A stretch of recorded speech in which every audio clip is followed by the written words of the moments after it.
و تو برادرت هارون و پسرانش را با وی از میان بنی اسرائیل به خود مقرب بکن تا که وی به من کهانت نماید.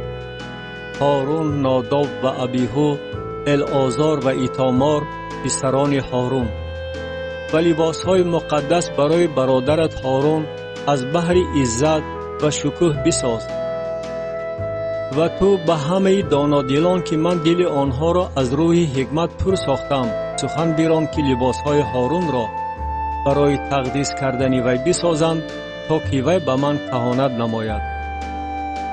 در باره لباسهای کاهنان. و این است لباسهایی که باید بسازند: بینبند و ایفود و ریدا و پیراهن کتکچه‌دار و عمامه و کمربند. و بگذار لباسهای مقدس را برای برادرت هارون و برای پسرانش بسازند تا که وی به من کهانت نماید. و آنها طلا و لاجورد، ارغوان و قرمز و کتان نازک را بگیرند. و ایفود را از طلا و لاجورد، ارغوان و قرمز و کتان نازک دوتابه با بافت صنعتکارانه بسازند.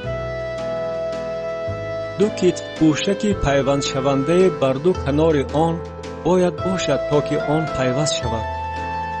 و تسمه بندوبست آن که بر آن است باید با همان صنعت از خود آن، یعنی از لاجورد، ارغوان و قرمز و کتان نازک دوتابه باشد. و دو سنگ جزع بگیر و نامهای بنی اسرائیل را بر آنها حک نما. 6 نام آنها را بر یک سنگ و 6 نام باقی آنها را بر سنگ دیگر موافق تولدشان. با صنعت حکاک سنگ مثل حک مهر نامهای بنی اسرائیل را بر دو سنگ حک نما. آنها را در نگین خانه های طلا بنشان.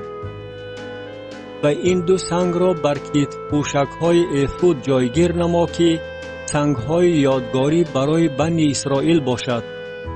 و بگذار هارون نامهای آنها را به حضور خداوند بر دو کتف خود برای یادگاری بردارد.